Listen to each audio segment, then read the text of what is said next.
আসসালামু আলাইকুম ওয়া রাহমাতুল্লাহ। প্রিয় দর্শক, আসরের নামাজের পর এবং ফজরের নামাজের পর এই সময়টা আল্লাহ তাআলার কাছে অনেক দামি সময়।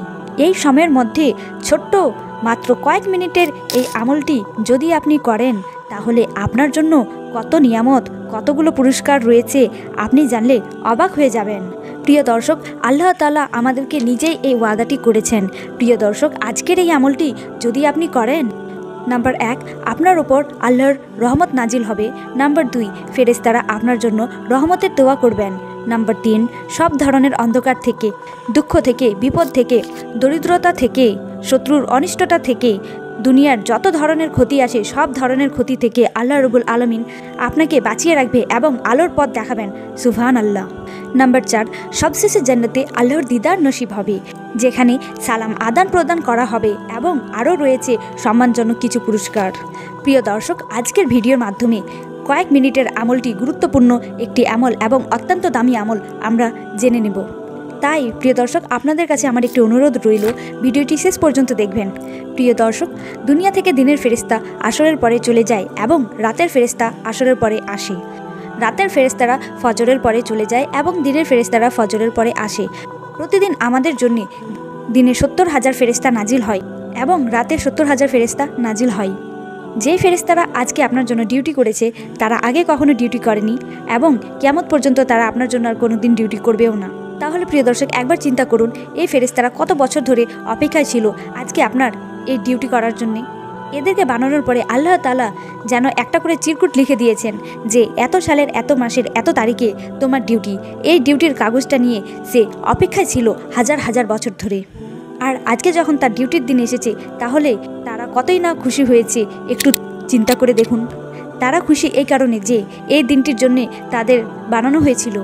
সূরা বনী ইসরাইলের ৭৮ নম্বর আয়াতে আল্লাহ তাআলা ইরশাদ করেন, আর কোরআন পাঠের স্থায়ী নীতি অবলম্বন করো, কেননা ফজরের কোরআন পাঠে উপস্থিত থাকা হয়।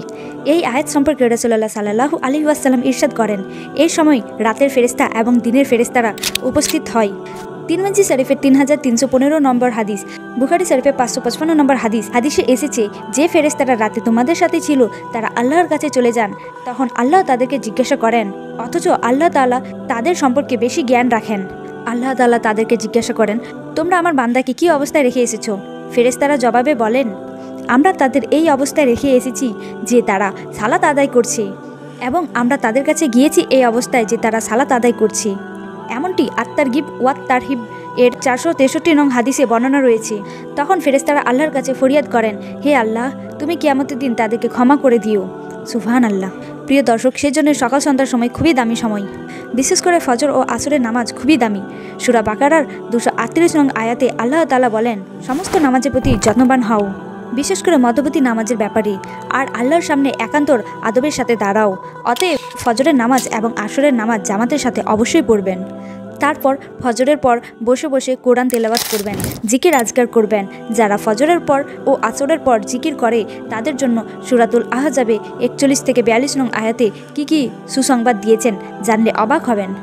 আল্লাহ তাআলা বলেন, হে মুমিনগণ, তোমরা আল্লাহকে অধিক পরিমাণে স্মরণ করো এবং সকাল বিকাল আল্লাহর পবিত্রতা বর্ণনা করো। তিনি তোমাদের প্রতি রহমত করবেন এবং তার ফেরেশতাগণ রহমতের দোয়া করবেন। অন্ধকার থেকে তোমাদেরকে আলোর পথে বের করবেন। তিনি মুমিনদের প্রতি পরম দয়ালু। যেদিন আল্লাহর সাথে মিলিত হবে, সেই দিন তাদের অভিবাদন হবে সালাম। তিনি তাদের জন্যে সম্মানজনক পুরস্কার প্রস্তুত রেখেছেন। দেখুন প্রিয় দর্শক, যদি সকাল সন্ধ্যা কোরআন তেলাওয়াত করেন, মাসনুন দোয়া ও জিকির সমূহ করেন, তাহলে আপনার জন্য কতগুলো পুরস্কার রয়েছে। নাম্বার 1, আপনার উপর আল্লাহর রহমত নাজিল হবে। নাম্বার 2, ফেরেশতারা আপনার জন্য রহমতের দোয়া করবেন। নাম্বার 3, সব ধরনের অন্ধকার থেকে, দুঃখ থেকে, বিপদ থেকে আল্লাহ রব্বুল আলামিন আলোর পথ দেখাবেন।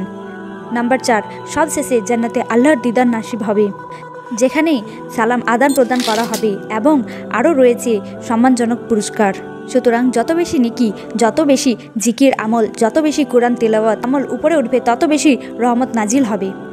এখন হলো মূল আলোচনা।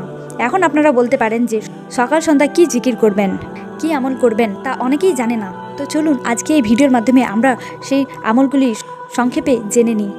আমলগুলি হলো, ফজরের পরে 3 বার সূরা ইখলাস, 3 বার সূরা ফালাক, 3 বার সূরা নাস পড়বেন এবং সকাল সন্ধ্যা তথা মাগরিবের পর একই আমল করবেন, অর্থাৎ 3 বার সূরা ইখলাস, 3 বার সূরা ফালাক, 3 বার সূরা নাস পড়বেন। আর জোহর ও আসরের পর এই 3টি সূরা অর্থাৎ সূরা ইখলাস, সূরা ফালাক ও সূরা নাস একবার করে পড়বেন। প্রিয় দর্শক, এই 3টি সূরা দুনিয়ার সকল বিপদ আপদ থেকে রক্ষা কবচ। আবু দাউদ হাদিস নাম্বার 1523, তিরমিজি হাদিস নাম্বার 3575। তারপরে একবার আয়াতুল কুরসি পাঠ করবেন এবং 33 বার সুবহানাল্লাহ, 33 বার আলহামদুলিল্লাহ, 33 বার আল্লাহু আকবার এবং একবার পড়বেন লা ইলাহা ইল্লাল্লাহু ওয়াহদাহু লা শারীকা লাহু লাহুল মুলক ওয়া লাহুল হামদু ওয়া হুয়া আলা কুল্লি শাইইন কাদির। এই দোয়াটি আপনি ফরজ নামাজের পর পড়বেন। প্রিয় দর্শক, এই তাসবিহ পড়ার সাথে সাথে সমুদ্রের ফেনা পরিমাণ গুনাহ থাকলেও তা আল্লাহ তাআলা ক্ষমা করে দিবেন ইনশাআল্লাহ। এরপর একবার পড়বেন আল্লাহুম্মা ইন্নি আলা যিকরিকা ওয়া শুকরিকা ওয়া হুসনি ইবাদাতিক। দোয়াটি আমি আরেকবার বলছি, আপনারা ভালোভাবে শুনুন। আল্লাহুম্মা ইন্নি আলা যিকরিকা ওয়া শুকরিকা ওয়া হুসনি ইবাদাতিক। অর্থ, হে আল্লাহ, আপনার স্মরণে, আপনার কৃতজ্ঞতা প্রকাশে এবং আপনার উত্তম ইবাদতে আমাকে সাহায্য করুন। আবু দাউদ হাদিস নাম্বার 1522। নবী করিম সাল্লাল্লাহু আলাইহি ওয়াসাল্লাম তার সাহাবী মুয়াজ বিন জাবালকে বললেন, হে মুয়াজ, তুমি জীবনে এই দোয়াটি ছাড়বে না। সুতরাং প্রিয় দর্শক, আপনারা তাহলে বুঝতে পারছেন এই দোয়াটি আমাদের জীবনে কতই গুরুত্বপূর্ণ একটি দোয়া, যে দোয়াটিকে স্বয়ং আমাদের নবী করিম সাল্লাল্লাহু আলাইহি ওয়াসাল্লাম দোয়াটিকে কোনোদিন ছাড়তে বারণ করেছেন।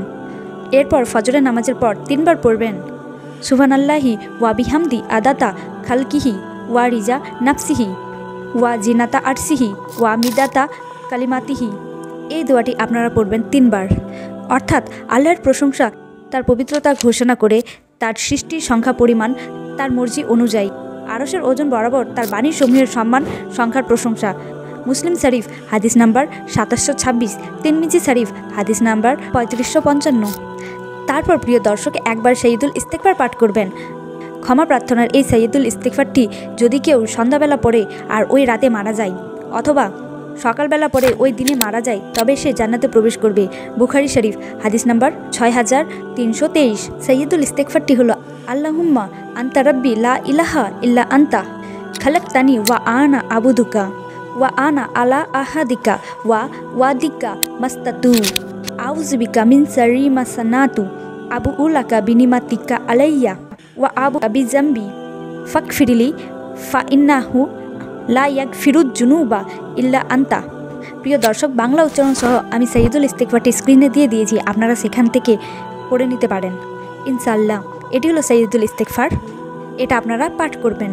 প্রিয় দর্শক, আজকে যে আমলটি আমরা যেভাবে বলেছি সেভাবে আপনারা পাঠ করবেন, তাহলে ইনশাআল্লাহ এই ভিডিওর মধ্যে যে ফজিলতগুলি বর্ণনা করা হয়েছে সেগুলি আপনি অর্জন করতে পারবেন। প্রিয় দর্শক, তো এই ছিল আমাদের আজকের ভিডিও, অত্যন্ত গুরুত্বপূর্ণ একটি ভিডিও। আশা করি আপনারা ভালোভাবে মনোযোগ সহকারে এই ভিডিওটি দেখেছেন এবং একটু কিছু হলেও জ্ঞান অর্জন করেছেন। আপনাদের যদি এই ভিডিওটি ভালো লেগে থাকে তাহলে অবশ্যই লাইক, শেয়ার ও সাবস্ক্রাইব করে যাবেন। আল্লাহ রাব্বুল আলামিন আমাদের সকলকে উক্ত আমলটি সহি শুদ্ধভাবে করার তৌফিক দান করুন। আমিন।